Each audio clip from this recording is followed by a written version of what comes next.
Ladies and gentlemen, welcome to the graduation ceremony for the graduates of the Faculties of Environmental Sciences and International Business and Politics. I will signal to you when you are to rise and remain standing until the staff and dais party processions are seated. Please do not stand until I ask you to do so. In a few minutes, the graduation ceremony will commence. The procession of staff and dais party will enter. I will signal to you when you are to rise and remain standing until all of the staff party are seated.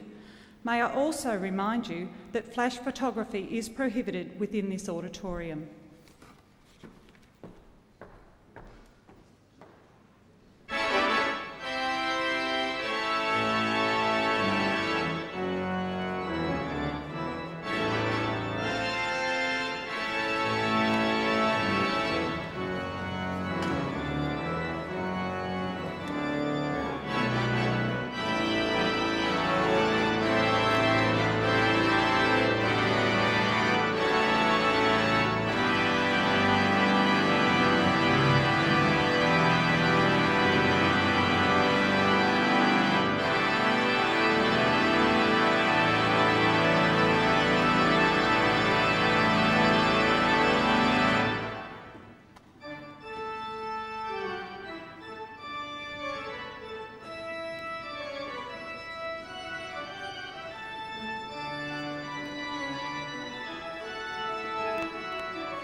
Ladies and gentlemen, the Chancellor, the Honourable John McCrossan, will now address us.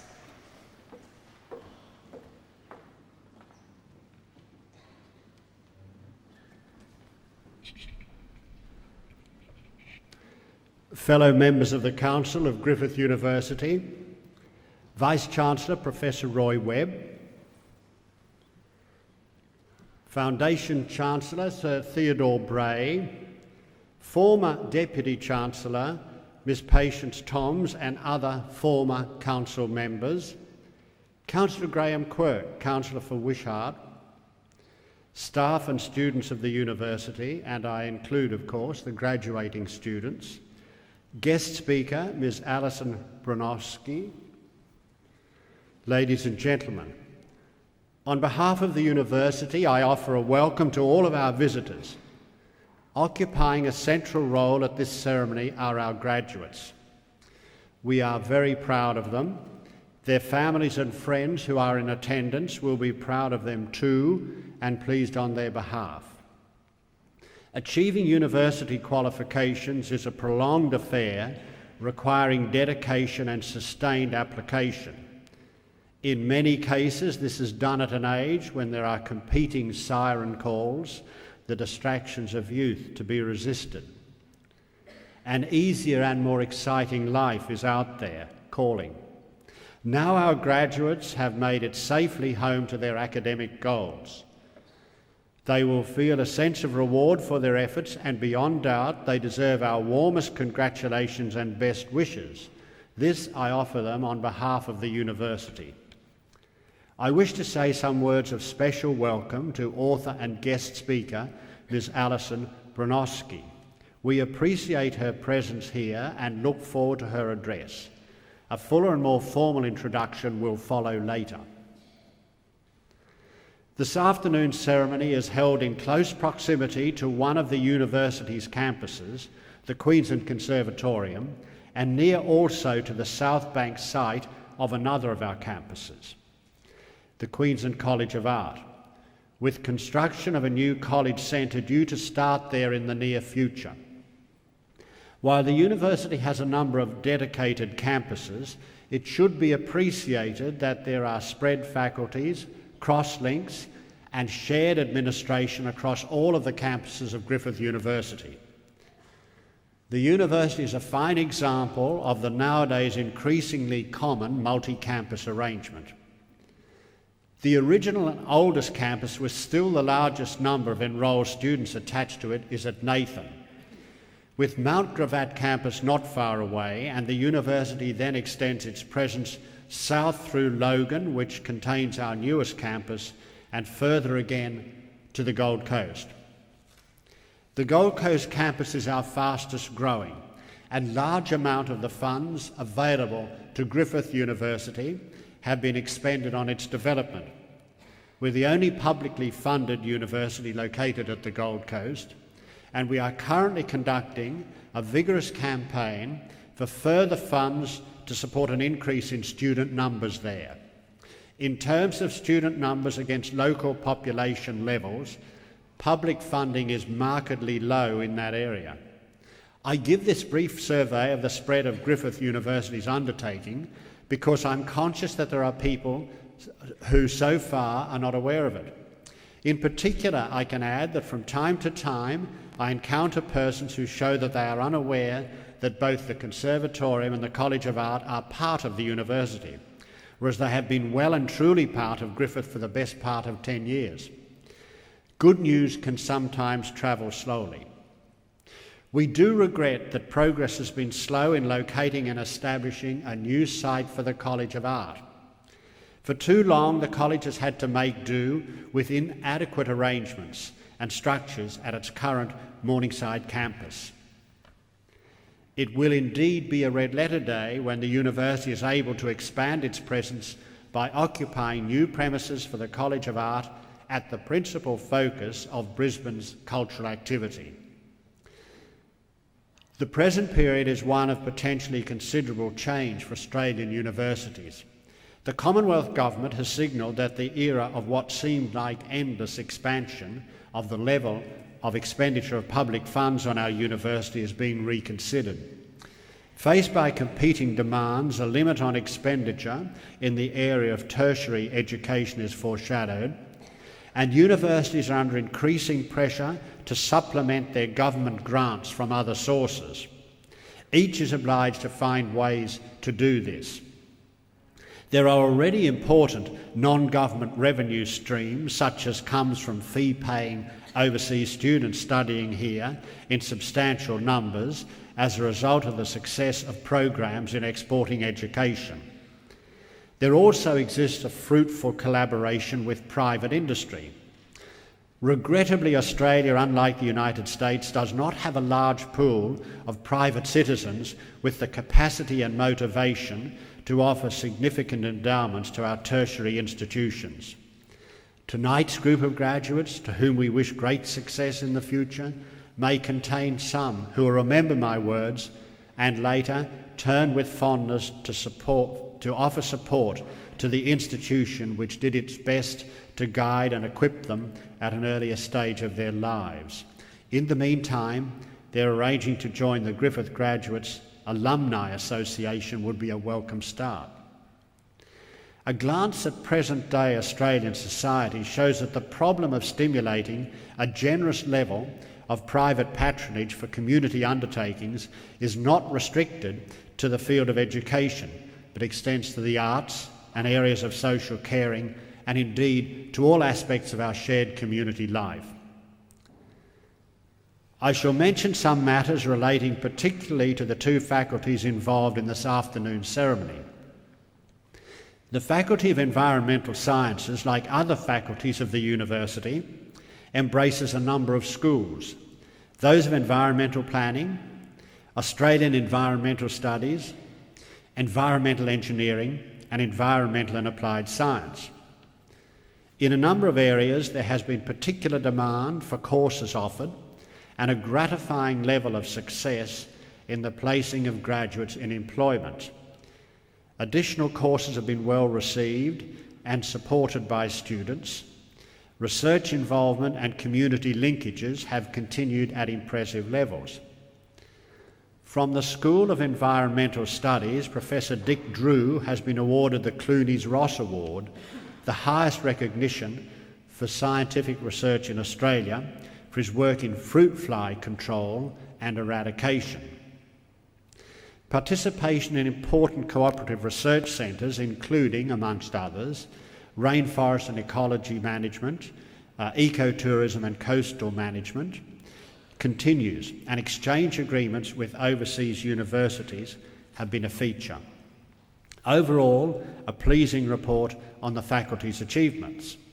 The Faculty of International Business and Politics embraces in a number of important and active schools, those of Asian and International Studies, Economics, International Business and Politics and Public Policy. New courses have been offered during the past year, and a gratifying pattern of employment prospects has emerged, for example, for students in the Bachelor of Arts in Government and Politics degree. The School of International Business and Politics has been successful in obtaining large Australian Research Council grants. Collaboration with the wider community and other centres continues in a number of areas, indicating an impressive level of vigour in the various undertakings. The head of the School of International Business and Politics, Professor Colin McKerris, has recently received an award from Foreign Minister Alexander Downer for outstanding contribution to Australia-China relations, and has also been elected Fellow of the Australian Academy of the Humanities. This provides a high note on which to end this report on the activities of the two faculties with which we are concerned.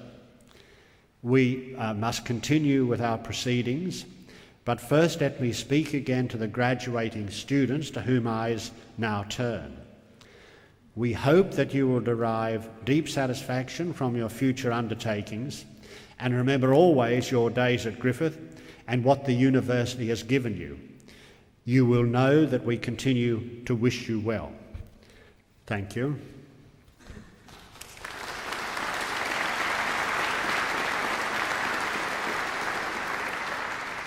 I now call on the deans of the respective faculties to present the graduates who are to receive their awards at this ceremony.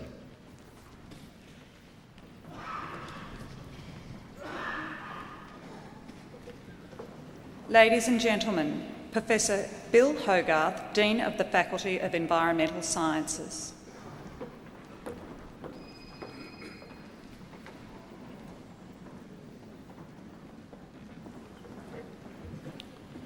Chancellor, I present graduates from the Faculty of Environmental Sciences who have been granted the following awards.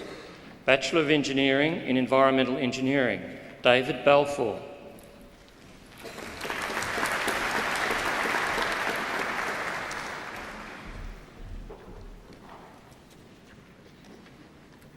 Kendall Bott.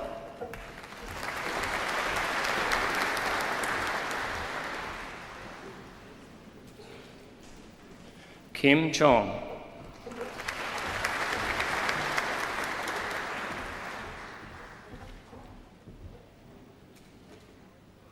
Ian Jennison.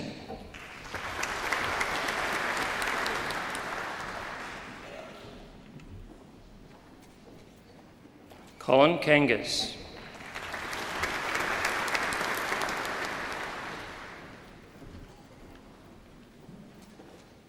Penelope King.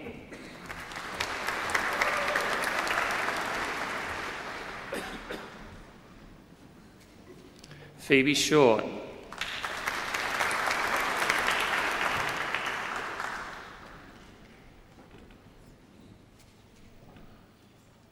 Michael Swearachik.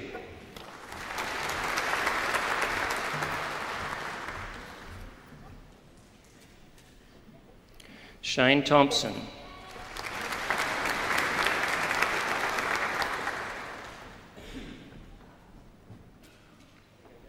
Peter Vance.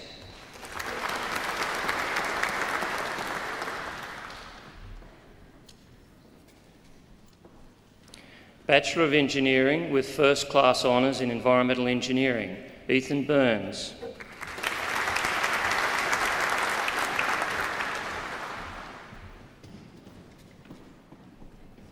Brad Dalrymple.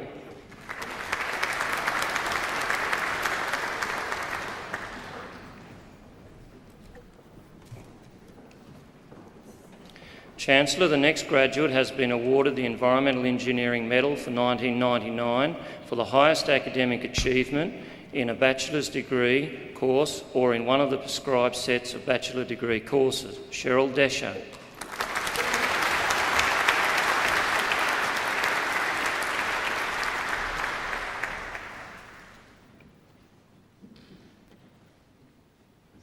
Kylie Ma.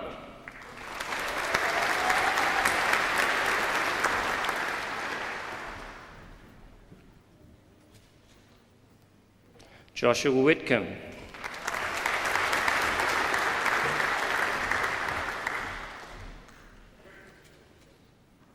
Bachelor of Engineering with Second Class Honours, Division A in Environmental Engineering, Arnie de Vos.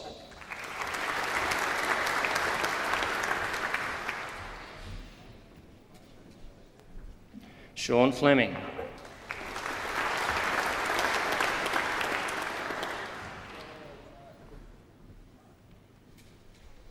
Michael Pittman.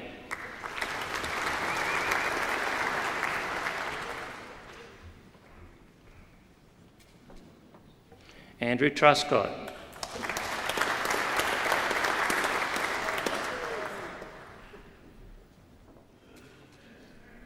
Bachelor of Engineering with Second Class Honours, Division B in Environmental Engineering, Marianne Burgate.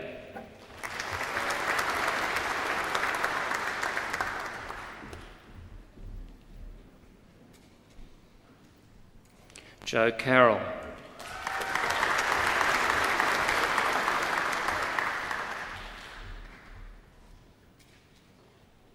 Vincent Corns.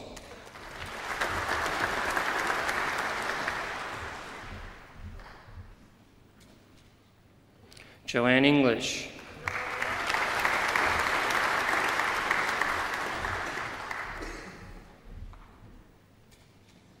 Nick Kelly.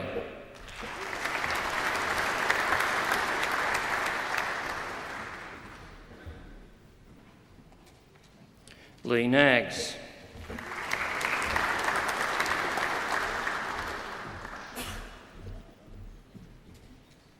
Sanya Lachevich.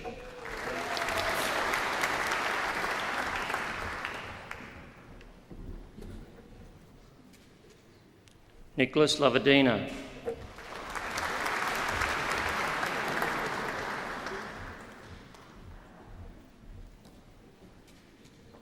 Renza Padama.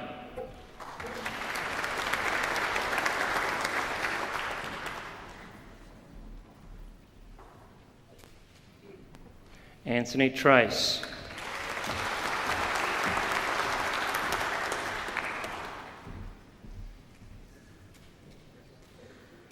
Bachelor of Environmental Planning, Sian Davis.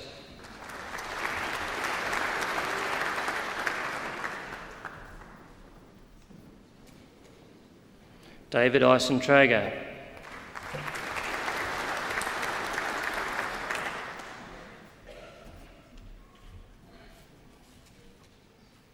Cheryl Greer.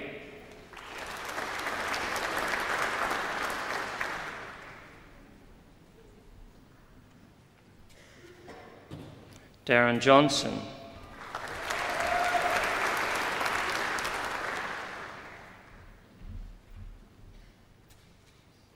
Bronwyn Kelly.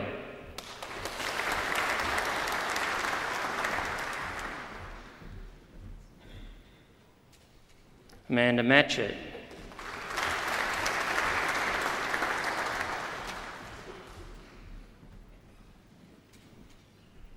Rowena Michelle.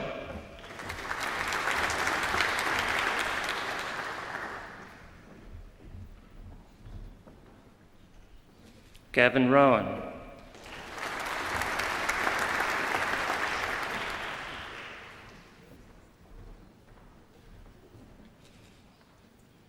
Selena Sonta.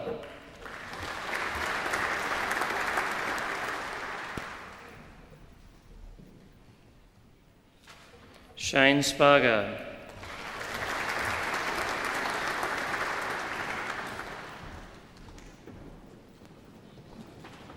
Ben Van Wiegen.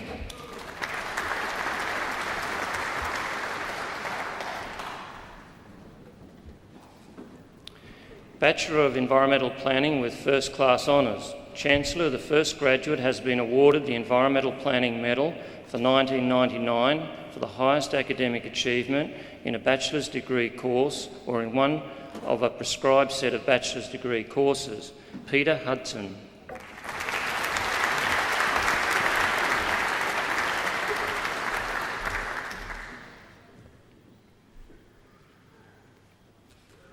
Audrey Van Boak Seacombe.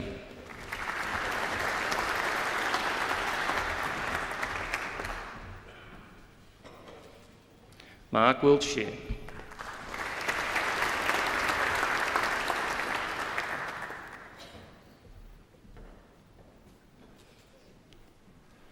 Bachelor of Environmental Planning with Second Class Honours Division A, Amanda Howard.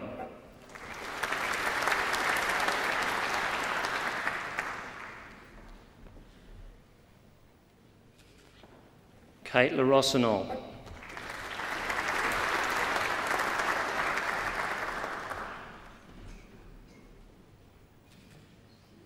Reid McNamara.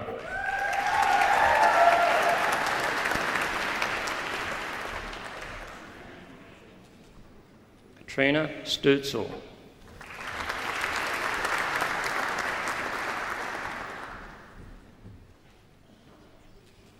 Stephen Thompson.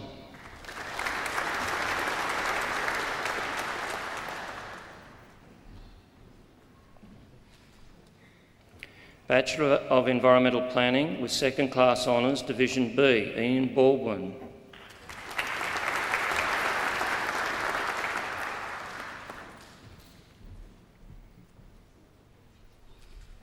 Wendy Evans.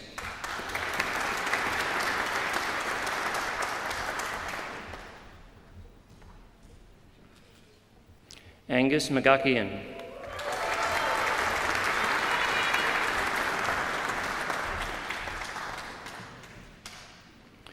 Bachelor of Environmental Technology, Paul Burns.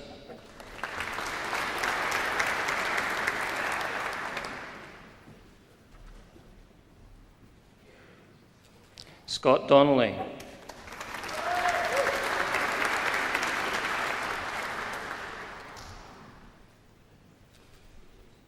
Luke Holly.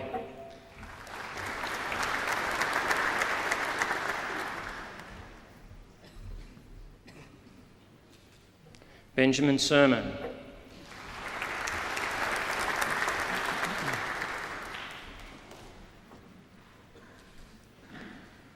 Bachelor of Science in Australian Environmental Studies, Jeremy Ainscoe.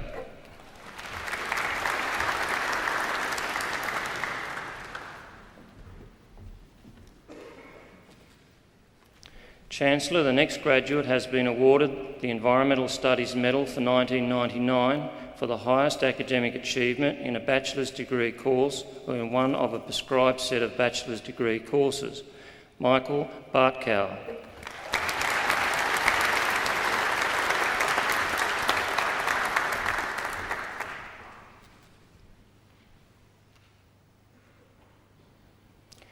Danielle Brady.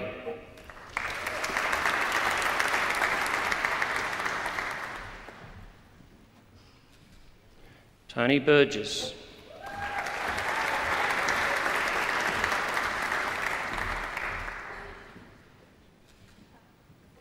Joe Burton.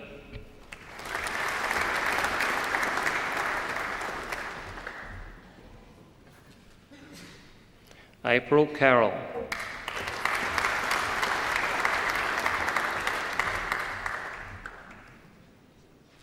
Naomi Kavanagh.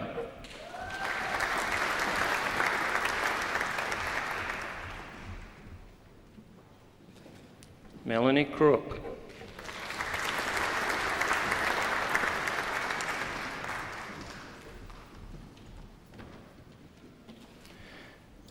Janet Cumming.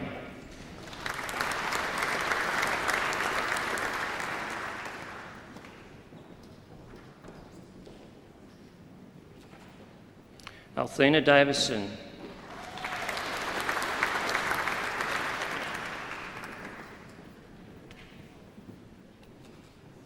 Chad Doak.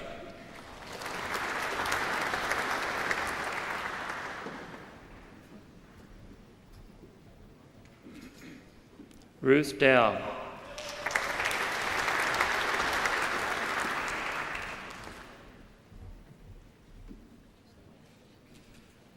Craig Duncan.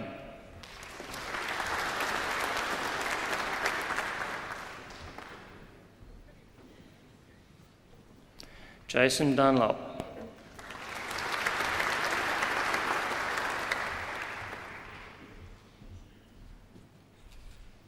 Bruce Dunn.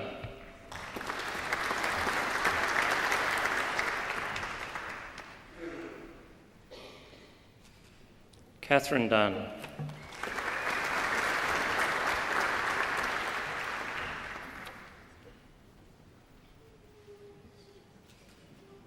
Louise Elford.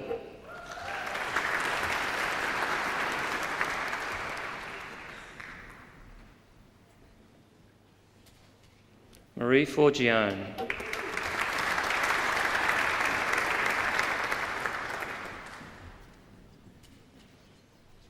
Rebecca Fox.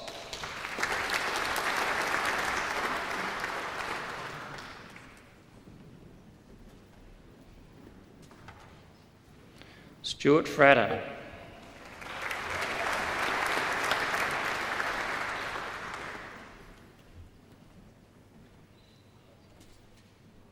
Alicia Gibbons.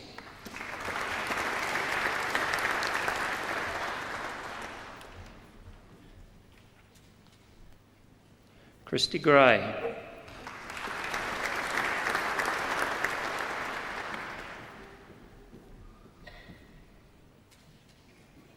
Andrew Greville.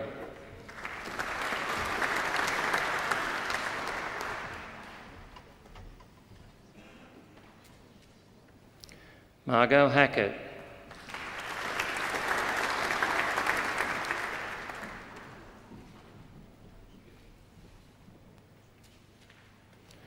Jeremy Harmon.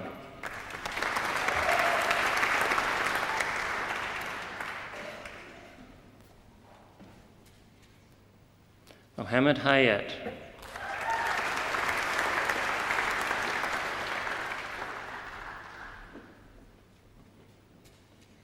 Jake Hassard.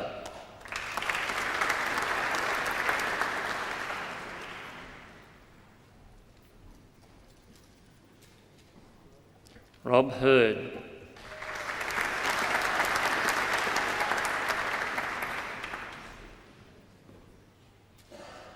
Nathan Hewitt.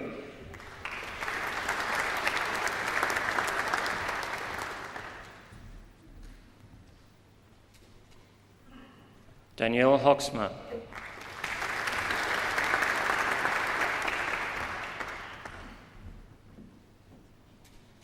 Eugene Imish.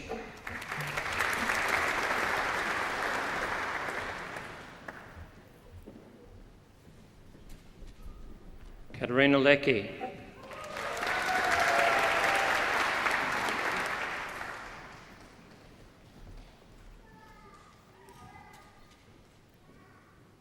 Josh Lee.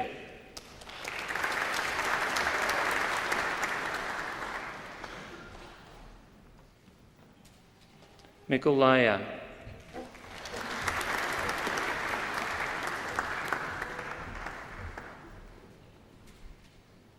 Emma Lochran.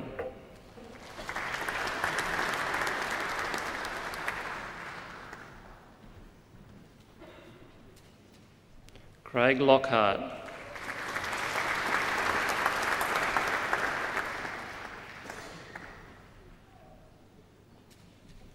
Brad Mayer.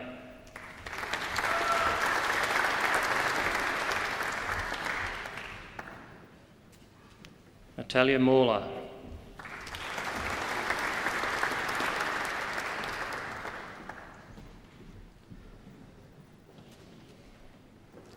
Brett Manning.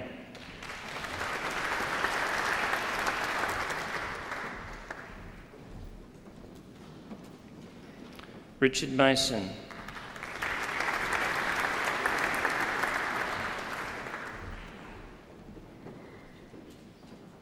Mandy Matheson.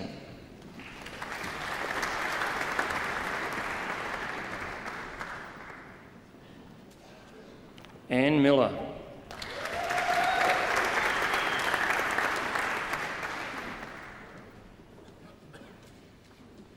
Shannon Mooney.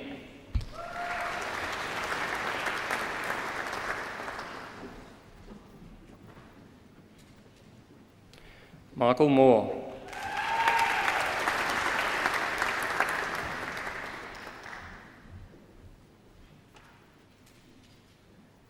Tash Morton.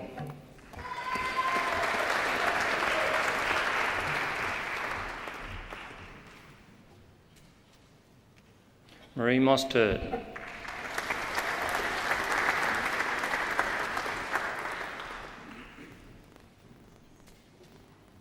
Shannon Naden.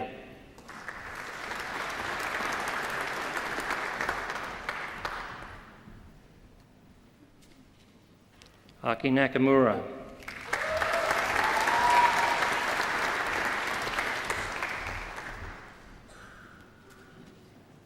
John O'Leary.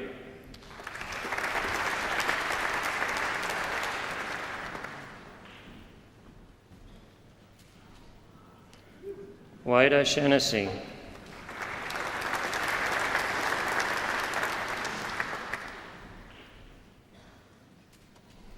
Lynn Outridge.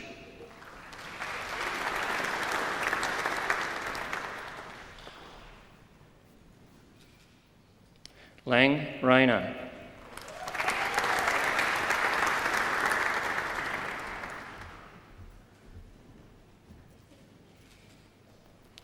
Tanya Richards.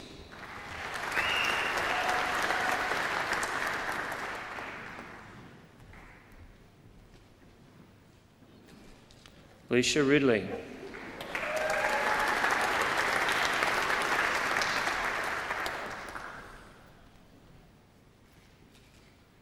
Rigoberto Santana.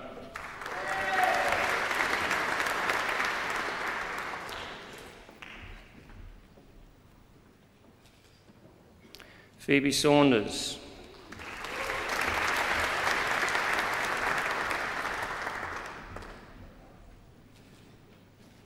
Clayton Simpson.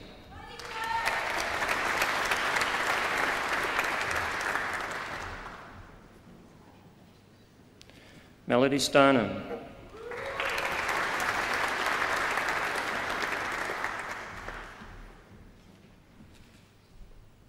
John White.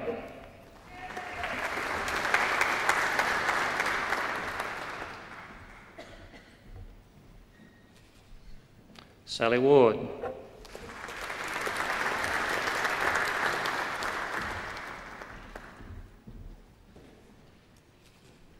Terry Westcott.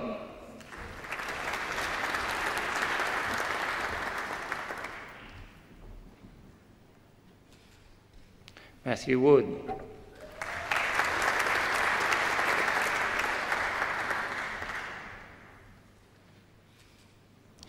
Master of Engineering Science in Environmental Engineering, Sinead Donnelly.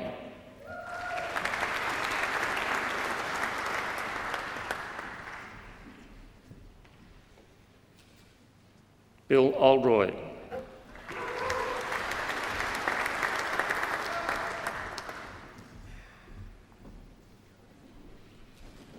Jason Whitcomb.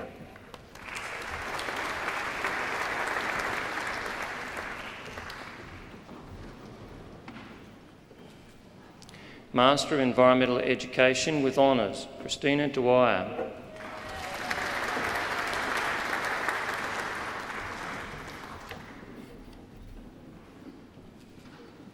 Clayton White.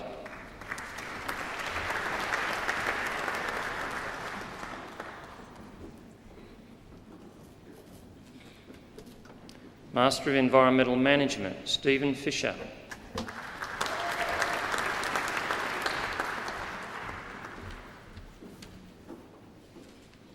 Bromlin Pressland.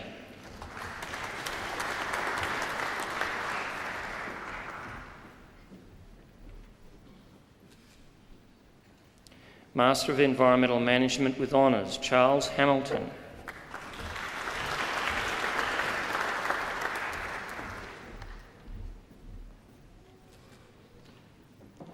Master of Science in Environmental Management, Michael Asnikar.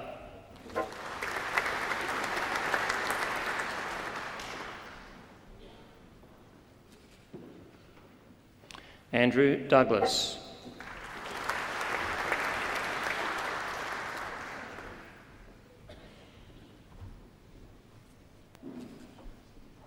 Chancellor, that concludes the presentation of the graduates of the Faculty of Environmental Sciences.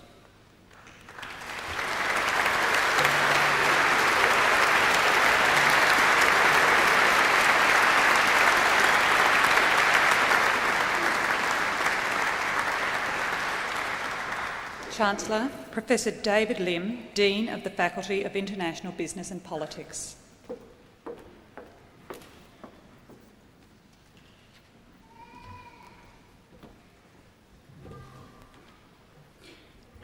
Chancellor, I present graduates from the Faculty of International Business and Politics who have been granted the following awards. Bachelor of Arts in Asian and International Studies, Tommy Chang.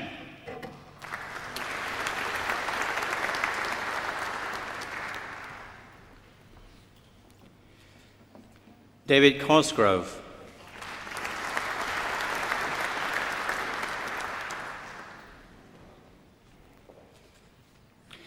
Chancellor, the next graduate has been awarded the Asian and International Studies Medal for 1999 for the highest academic achievement in a bachelor's degree course or in one of a prescribed set of bachelor's degree courses, Benjamin Derricks.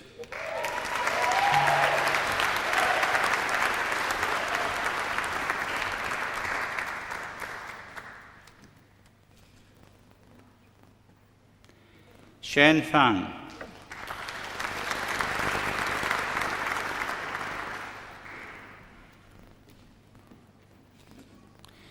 Melissa Gill.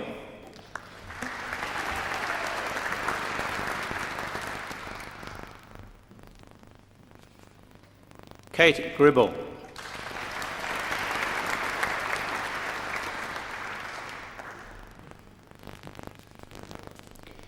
Angela Gullo.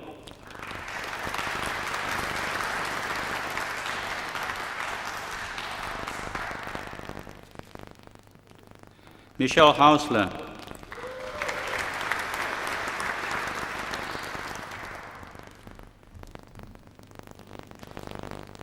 Jacqueline Hicks.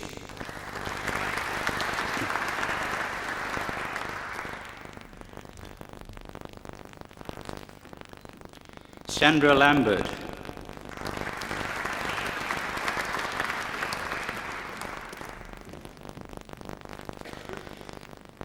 Elaine O'Shea.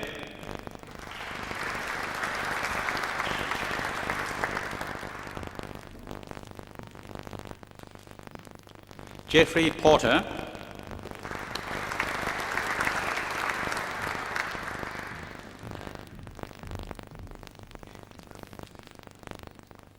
Dana Ringett.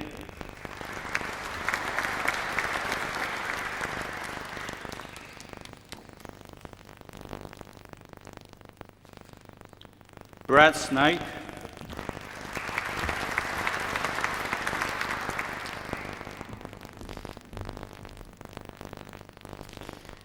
Tamara Stanley,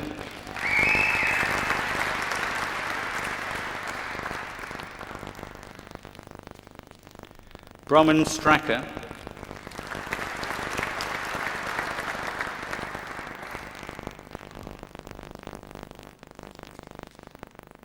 Matthew Tappenden,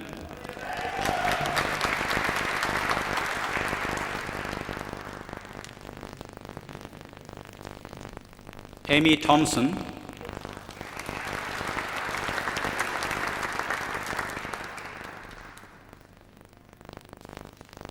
Varsha Vani,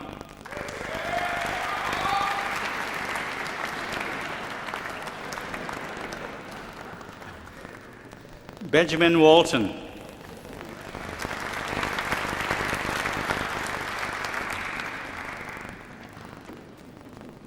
Tamisai Wansomnuk,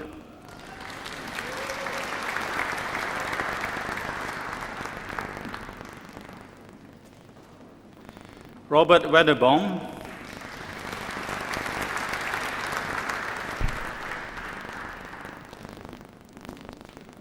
Sophia Zakaria,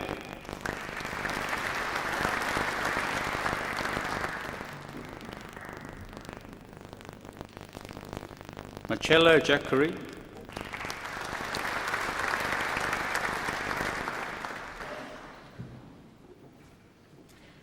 Fei Chong,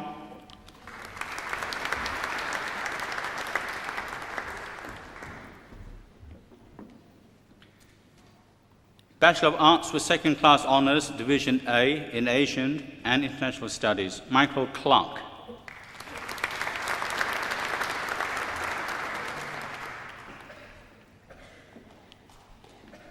Leah Holland,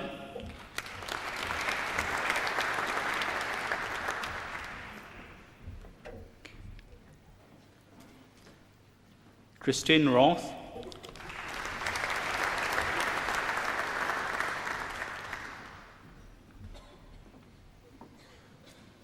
Bachelor of Arts with Second Class Honours, Division B in Asian and International Studies, Michael Gregory.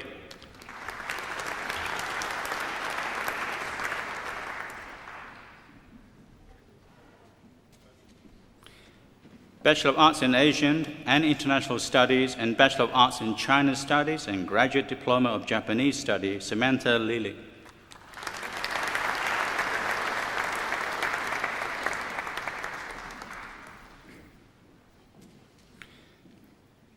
Bachelor of Arts in Asian and International Studies and Bachelor of Arts in Japan Studies, Penny Salmon.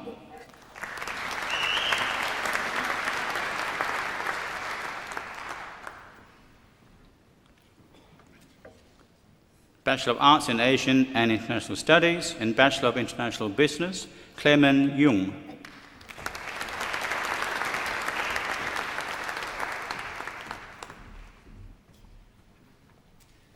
Charmaine Williams.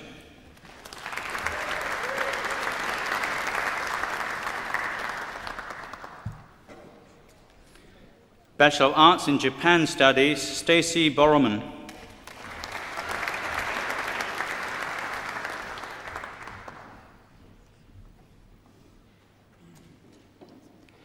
Jacqueline Hicks.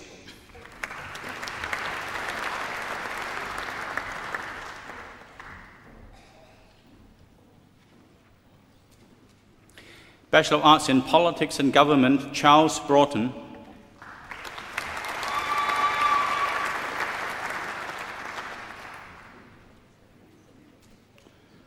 Belinda Fowler.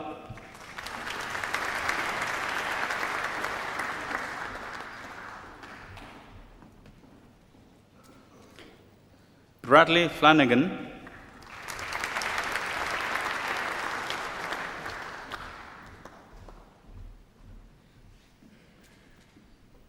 Gobi Gananathan.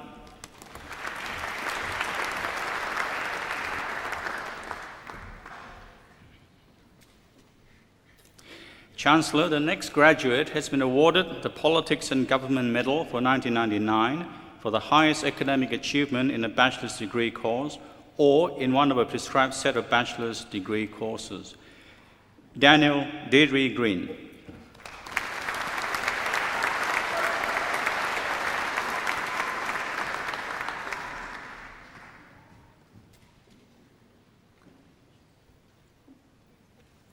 Sonia Larson.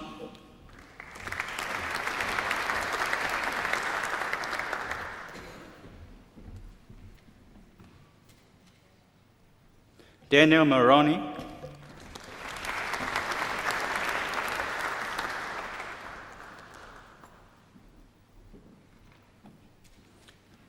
Daniel O'Donnell.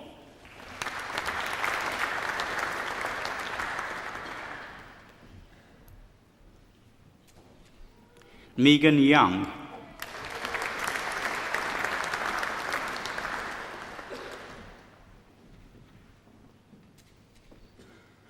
Bachelor of International Business, Fiona Atrobus.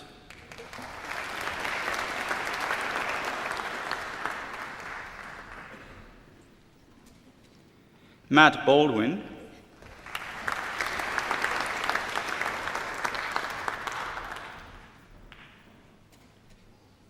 Belinda Barwick.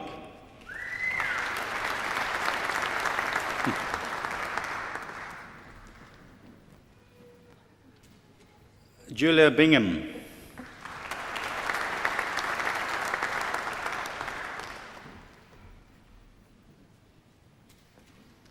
Dapan Chai.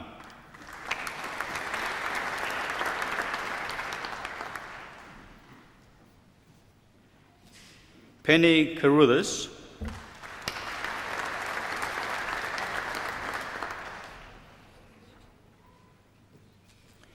Henry Chang.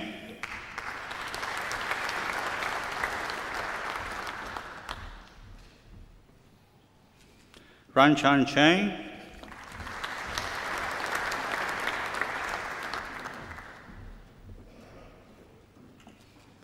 Mandip Chila.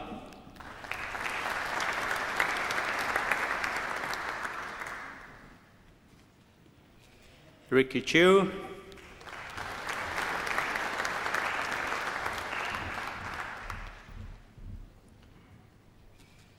Megan Christen.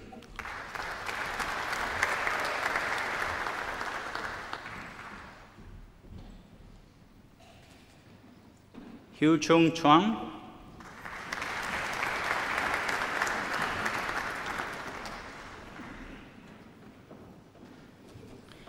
Brianna Evans.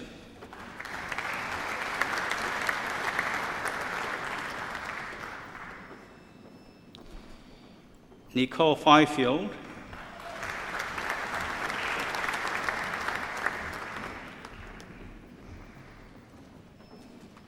Björn Foisting.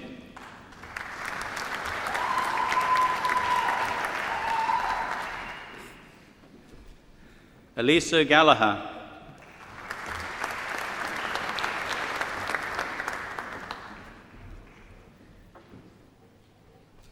Leanne Halls.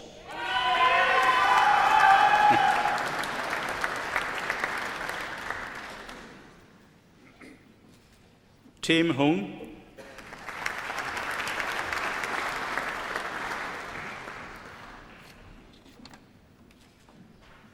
Sidoni Eakin.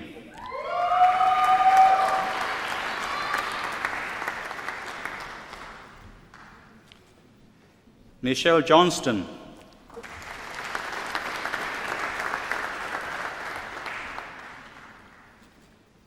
Faye Kaur.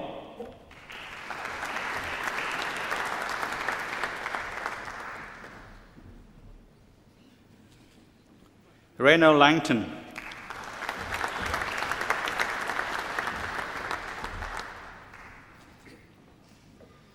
Junie Lau.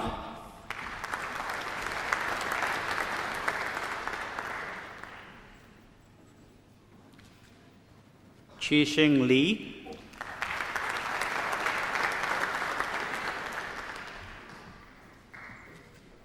Corinne Maloney.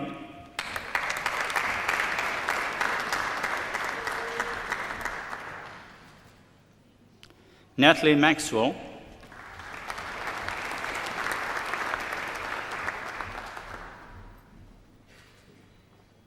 Juanita McDougall,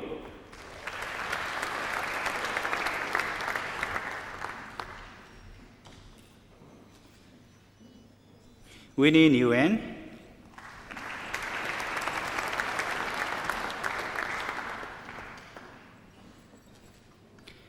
Lisa Pierce,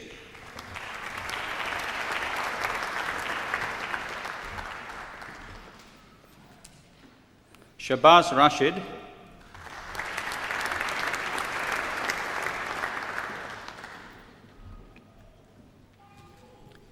Ainsley Reffold,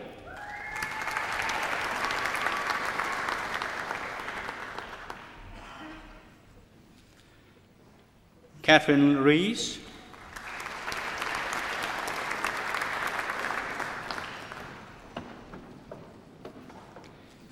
Sarah Robinson,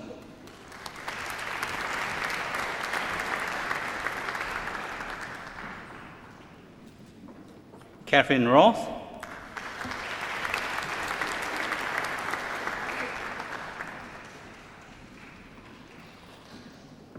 Vincent Solian,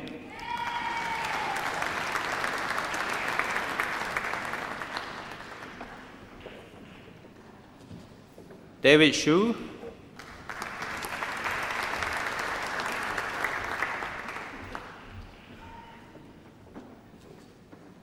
Mala Tanila,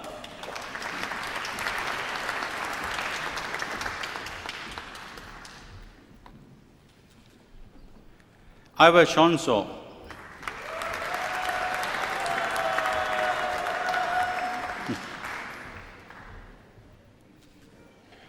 Connie Chang,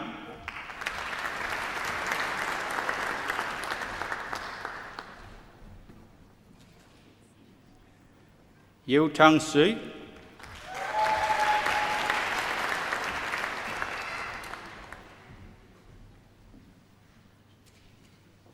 John Valenti,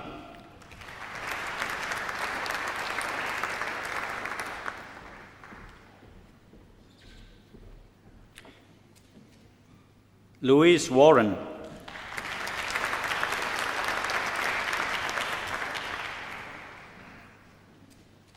Michelle Watt,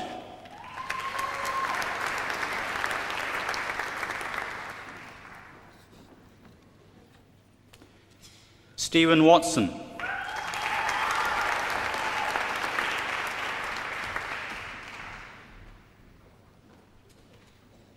Michelle Wheeler,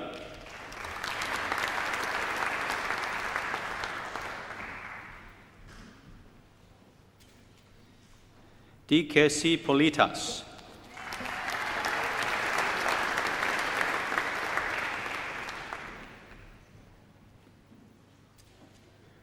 Noriko Yagi,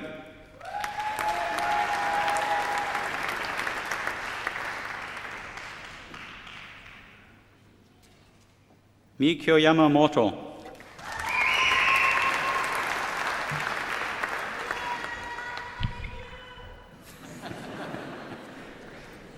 Shinjiro Yanayama,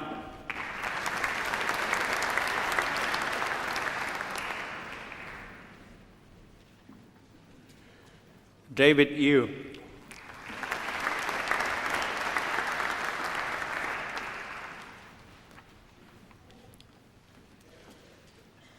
Bachelor of International Business and Bachelor of Commerce, Elizabeth Austin,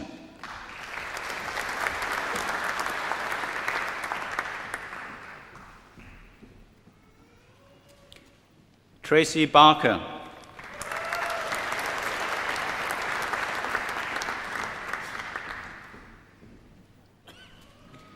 Jack Lai,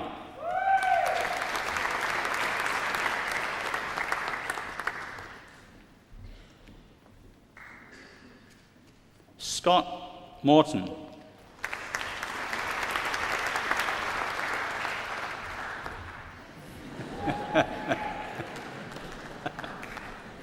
Alpha Mergish,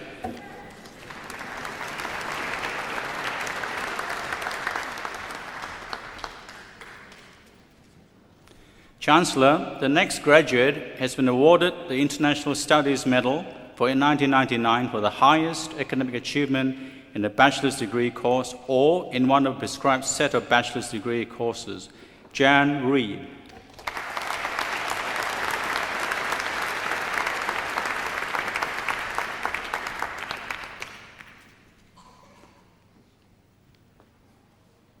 Maria Sansom.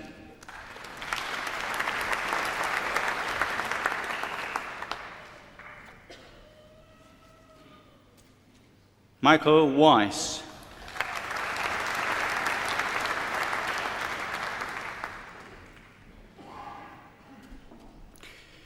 Graduate Certificate in Procurement Management, Melissa Watson.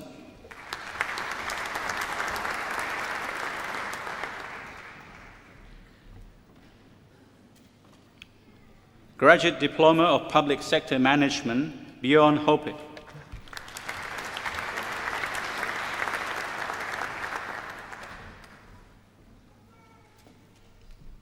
Master of Applied Economics, Nilesh Parma.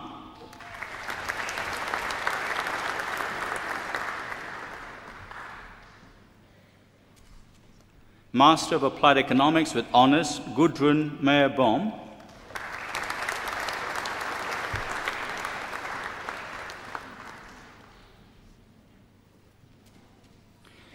Master of Arts in International Studies, Trish Borman.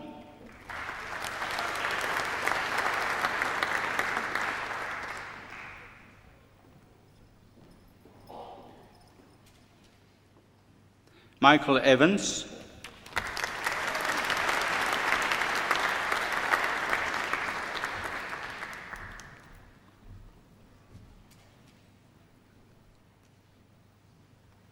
Klaus Grossholz.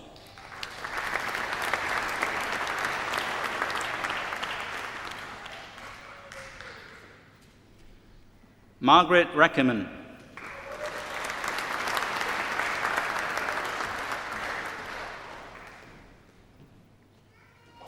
Hong Zhou.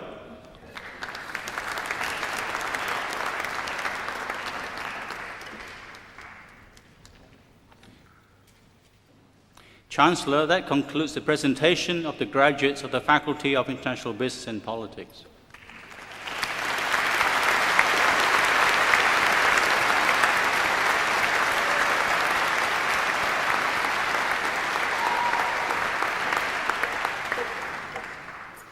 Ladies and gentlemen, there will now be a brief musical interlude performed by the students of the Queensland Conservatorium soloists.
Ladies and gentlemen, Professor Bill Lovegrove, Deputy Vice-Chancellor, will now present candidates for the award of University Medal.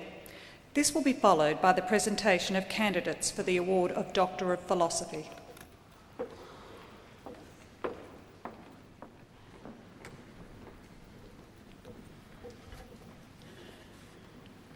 Chancellor, I now present candidates for the award of the University Medal. The University Medal may be awarded in recognition of academic excellence to a graduate who has completed the requirements for both a bachelor's degree of the university and a degree with first-class honours. Chancellor, I am pleased to present two graduates who have been granted the 1999 University Medal, Faculty of Environmental Sciences. Cheryl Desher.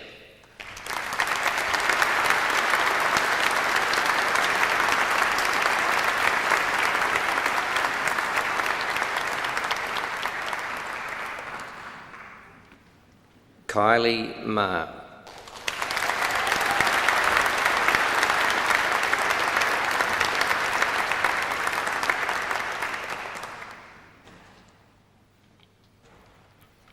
Chancellor, I will now present candidates for the award of Doctor of Philosophy. Today, the University is proud to honour graduates who have satisfied the rigorous criteria for the award of the degree of Doctor of Philosophy. Chancellor, the following graduates have been granted the degree of Doctor of Philosophy taken in the Faculty of Environmental Sciences.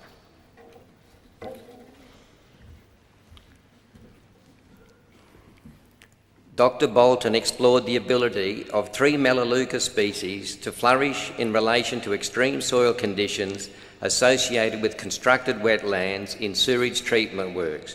Chancellor, I present Dr. Keith Gordon Edward Bolton.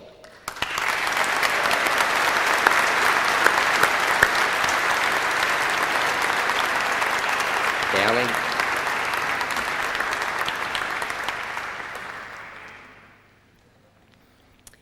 Dr. Dowling studied ammonia toxicity in commercial crops in relation to the application of nitrogenous fertilisers during the period of seedling establishment. Chancellor, I present Dr. Christopher Wallace Dowling.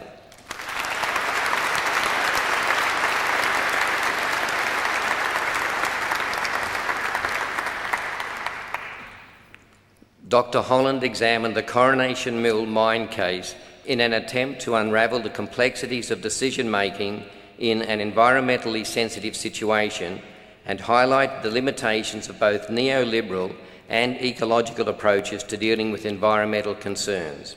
Chancellor, I present Dr. Ian Hamilton Holland.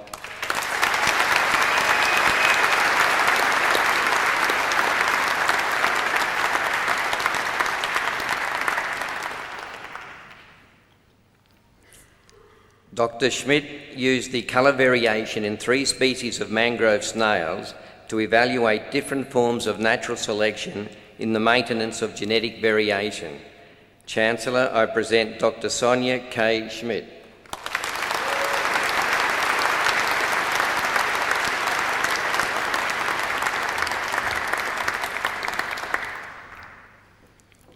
Dr. Wong undertook a detailed study of the development and behaviour in hatchlings of that precocial mound builder, the Australian brush turkey. Chancellor, I present Dr. Sharon Wong.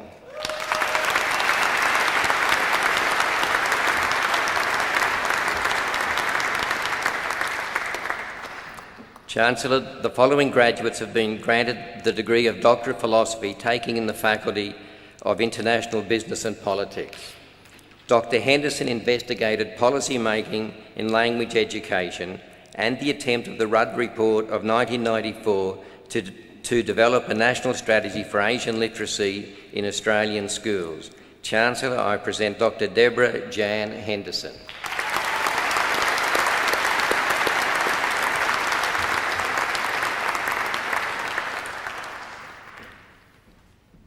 Dr. Kandia developed a model of the Sri Lankan economy in order to study the impact of financial reforms. Chancellor, I present Dr. Kasapillai Kandia.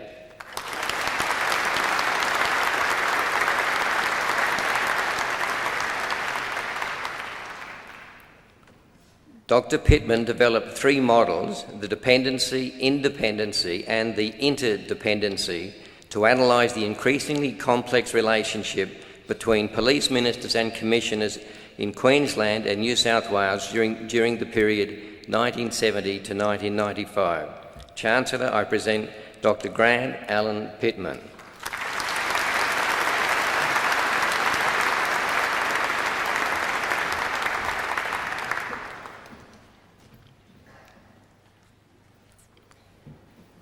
Dr. Bromwich investigated the permeation of chemicals through protective clothing. Chancellor, I present Dr. David Bromwich.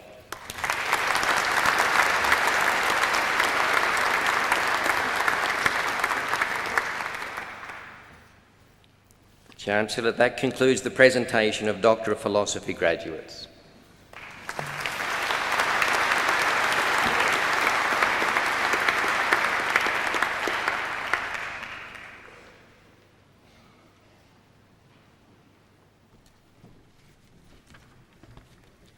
I call upon the Vice-Chancellor, Professor Roy Webb, to introduce the guest speaker.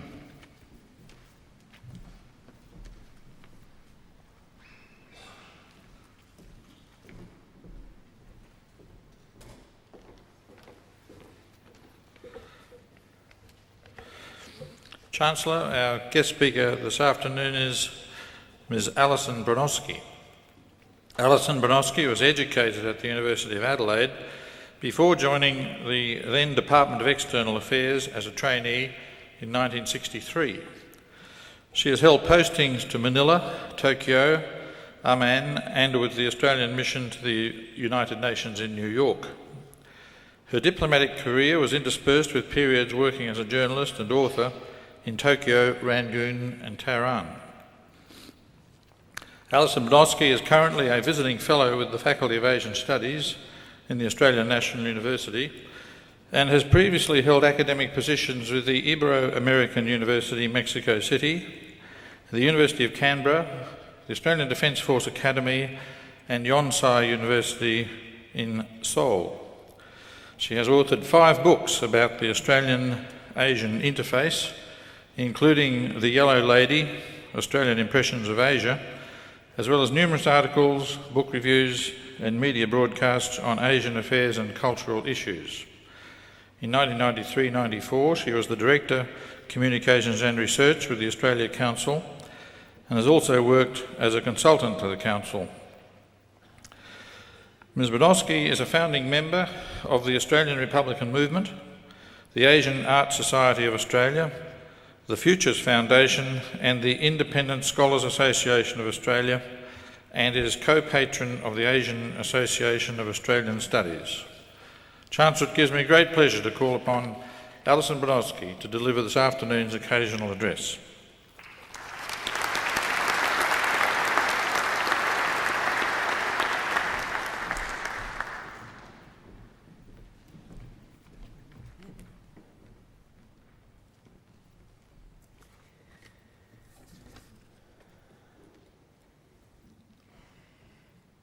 The Honourable John McCrossan, Chancellor, Professor Roy Webb, Vice-Chancellor, Professor Bill Hogarth, Dean of Environmental Studies, Professor David Lim, Dean of International Business and Politics, members of the Griffith University Council, distinguished guests, graduates, as you now are, ladies and gentlemen. It's such a long time ago since I graduated that I can't remember who spoke, nor what they said. So I hope that today, what I may have to say will be a little more memorable for you, and if it is, I shall be greatly honoured. I'm equally honoured by your invitation to share this graduation and to congratulate the university and its graduates and their parents and their friends on their shared achievement, a culmination as it is of many years of effort. It's also a great pleasure for me to continue my long and happy association with this university, where I've collaborated for a long time with the Centre for the Study of Australia-Asia Relations, and in particular, I'd like to express my debts of gratitude to Professor Nancy Viviani, Professor Colin McCarris, Dr. Russell Trude, Deborah McNamara, and Professor Mark Finane. But what I have to say today is particularly for you graduates in these two highly important disciplines. Some of you may remember what C.P. Snow wrote in 1959 about what he called the two cultures. The humanities and the sciences was what he was talking about then, and how they failed to understand each other, to the impoverishment of both. Much has changed since then, or perhaps not so much. So for a few minutes today, and as no expert in either business, politics, or environmental science, I'd like to talk about what I call the new two cultures, which I think you represent, and ask how well they understand each other, and perhaps even how well you understand each other. When I was working as a diplomat in Manila in the 1970s, like many foreigners and wealthy Filipinos, I lived in Makati, in a walled village with armed guards at the gates who used to ask to see your pass when you drove in. They used to look inside your car and in the boot if you looked like a poor Filipino, but they used to let you in freely if you didn't. My friend, Professor Wang Gungwu, chair of the Asia-Pacific Council at this university and a distinguished Malaysian-Australian academic, told me that even he had to produce documentation at the gates. When I lived there, the one night of the year when the gated communities in Makati got really nervous was the 31st of October, Halloween, because thousands of kids used to mob the gates and push in past the guards. Forget about the tricks. Treats is what they were after. Now, a graduate student here in Brisbane, I heard the other day, is doing research on gated communities in Manila and in other Southeast Asian capitals. A fascinating subject which promises to throw up some insights, I think, into wealth distribution, Asian values, attitudes to foreigners, among many other things. I was thinking of this when more boat people arrived in Darwin early this year from China and from the Middle East. Our media were full of reports, as you probably remember, of what were called snakehead middlemen and people smuggling. Now, often these people seek asylum on the grounds that the regimes in their homelands would kill or imprison them if they returned. But what they're really seeking is treats, a better life. About 80 million people, 1.5% of the world's population, lived outside the country of their birth in the early 1990s. Now, 120 million do. There's a worldwide game of wits on between people who are desperate enough to among people who are desperate enough to spend all their savings on dodgy means to get out of the third world and into the first. Australia sees nothing like the numbers that constantly arrive in Europe and in North America. For every legal migrant in the EU countries, there is another who is illegal. Many of them live half-lives in flight from the law or sitting for years on the barbed wire legal fence, neither in nor out, waiting for their cases to be determined. Many have unrealistic or fading dreams about what a better life might be. Exchanging a grass hut for a ghetto, or tyranny in a tar paper shack for toilet cleaning and tend to a room, may turn out to be no treat at all, just a sad trick. Meanwhile, in the gated community of the First World, new tyrants emerge, like Le Pen in France or Haider in Austria, who want to preserve their way of life by keeping smuggled people out, particularly coloured ones. In the Third World, governments get opportunistically into the act as well, with Castro waving Cuban criminals and insane people off to the United States, and Indonesian officials pointing Iraqi illegals in the direction of Australia. Here, Bob Carr says Sydney can't cope. One nation claims we're flooded with Asians. Well-meaning people get compassion fatigue. And with legal aid depleted, not even many of the lawyers get rich. In recent days, as you will have seen, President Mugabe is encouraging farm invaders in Zimbabwe, which is kind of the walled village without having to go abroad. It's extremely difficult these days, I'm told by the Department of Immigration, for a Chinese or an Indian or an Indonesian to get a student visa for Australia in anything like a number of months.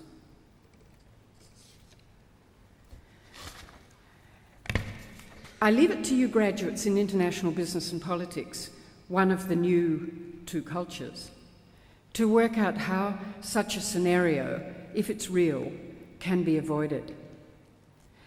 You see, what is happening is that the West is going on, I think, pitting its ever-growing appetite for manufactures and investments against the third world's supply of cheap labour and resources. And the disenfranchised of the third world, desperate for treats, has begun to storm the gates of the world's walled community. If we want to avoid this scenario, I think you, graduates in these fields, could do worse than make it your life's work.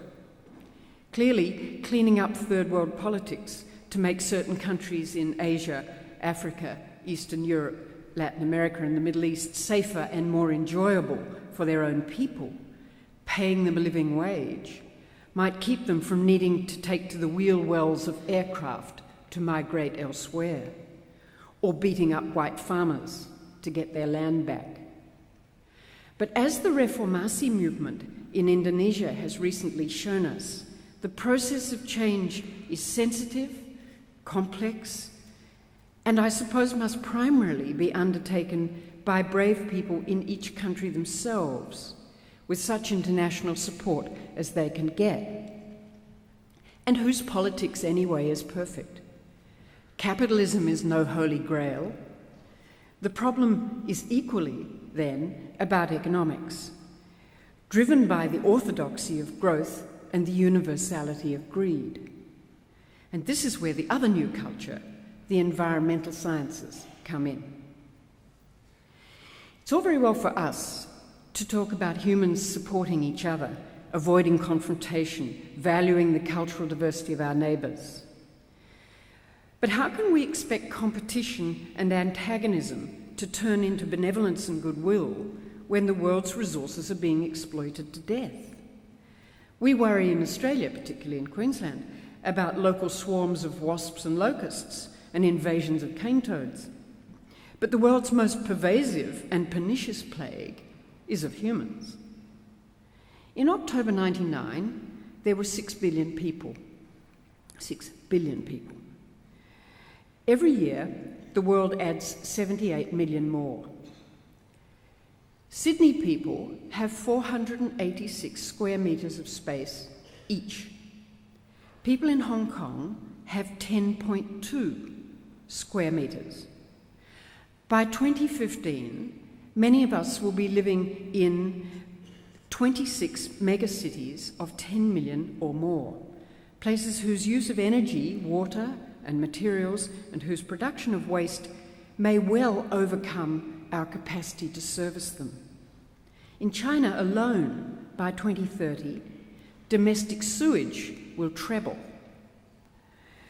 If China had a drought or a flood that reduced its grain output by 20%, it would need to import 100 million tonnes of grain, placing an almost impossible strain on the rest of the world.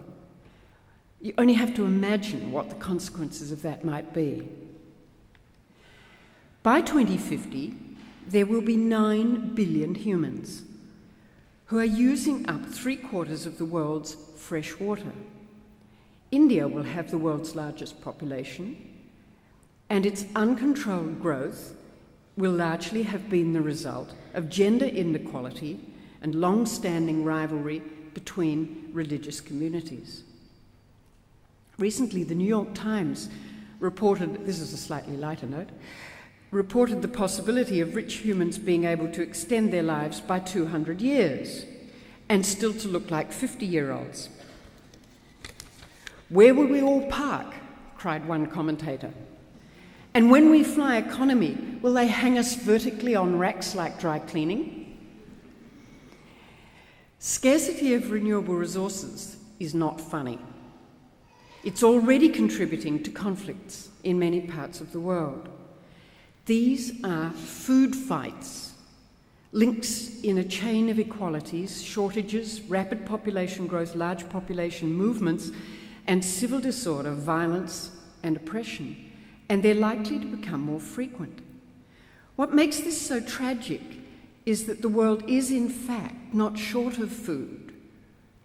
What the world is short of is people with the money to buy food.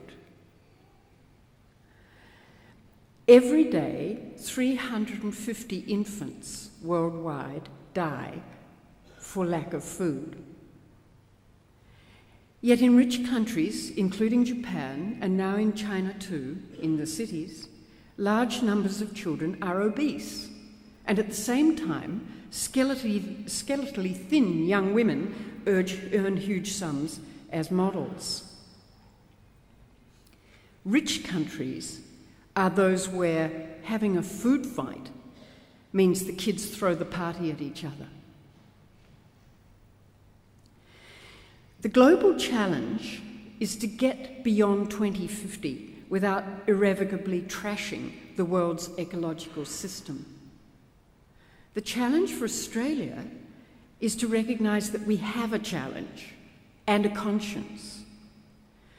The Howard government's lamentable performance at Kyoto 2 years ago sent a clear sign to the rest of the world that Australia has neither. We said, in effect, that we were determined to go on operating beyond domestic sustainability, degrading our own land and water and biodiversity.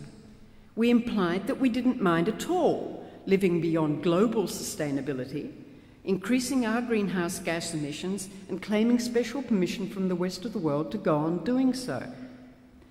We were announcing our intention to build bigger houses, consume more, become more obese, have more food fights, as long as we're relaxed and comfortable. In fact, while the bush in Australia cries poor, and much of it is poor, it's obvious even to an amateur like me that we will soon be one of the few real have countries in the world. The have-nots will be those whose agricultural capacity has failed, whose water supplies are inadequate or polluted, and whose human plague has overwhelmed the resources upon which it depended. If we manage it right, Australia could be one of the last remaining food resource-rich countries in the world with the capacity to feed ourselves and others.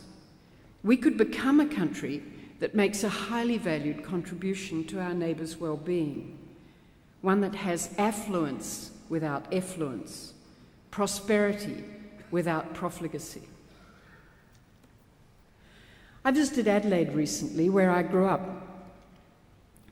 Inside the half circle of the Adelaide Hills, where the sloping plains used to be covered with vineyards, Hamilton's vineyard at McGill once were, there are now suburbs everywhere.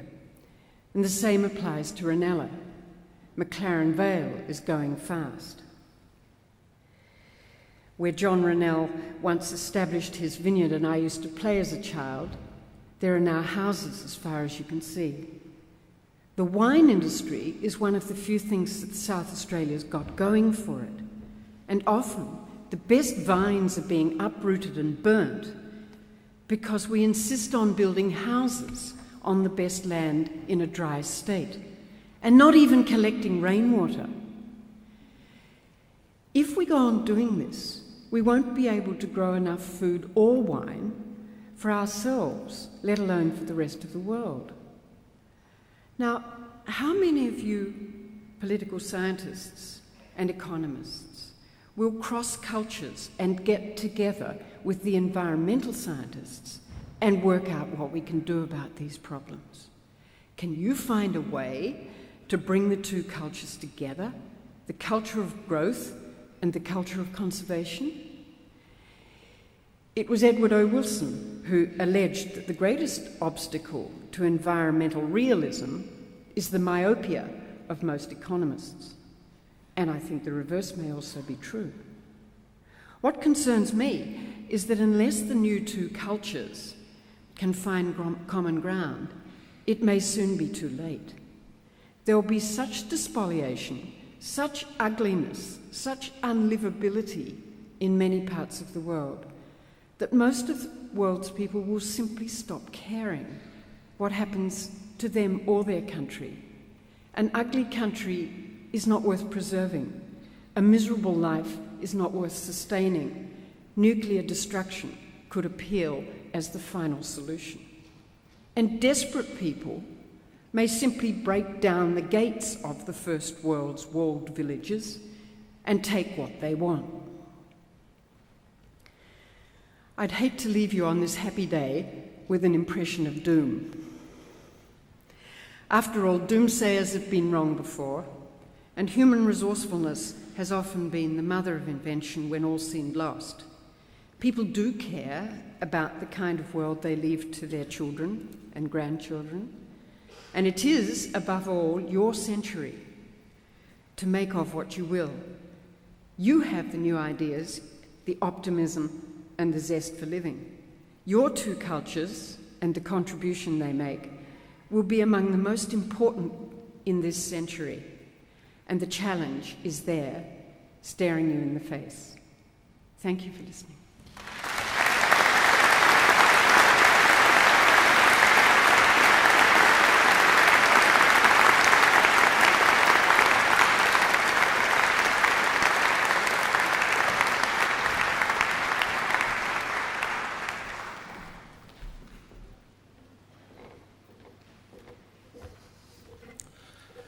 Chancellor, we don't often combine in one ceremony two of Griffith's Foundation disciplines, but perhaps we were very wise to do it on the occasion of Alison Bronowski's visit. Sir Theodore Bray is with us this afternoon, and we not only rejoice in that, we celebrate again the decision of our Foundation Chancellor and his colleagues on the interim and first Council of Griffith to initiate Asian studies and environmental studies as our version in Griffith of bringing together C.P. Snow's two cultures, the physical environment and the geopolitical environment.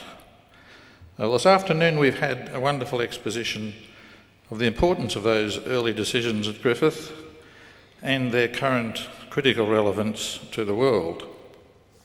Alison Bronowski has eloquently joined these matters together for us and directed to our graduates an inspirational charge for the future, to bring their studies together to contribute to crossing the barriers that she has identified, both in the physical and in the political domains. Ladies and gentlemen, she can't remember who spoke about what at her own graduation ceremony. I'm sure our graduates will remember who spoke about what at theirs. Would you join again in thanking Alison Bronowski?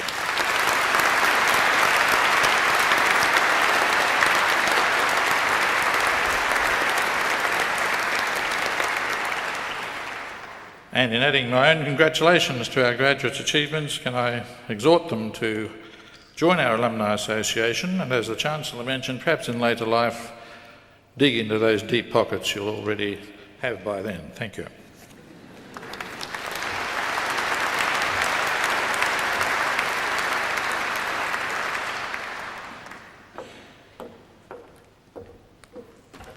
Ladies and gentlemen, the ceremony is now concluded.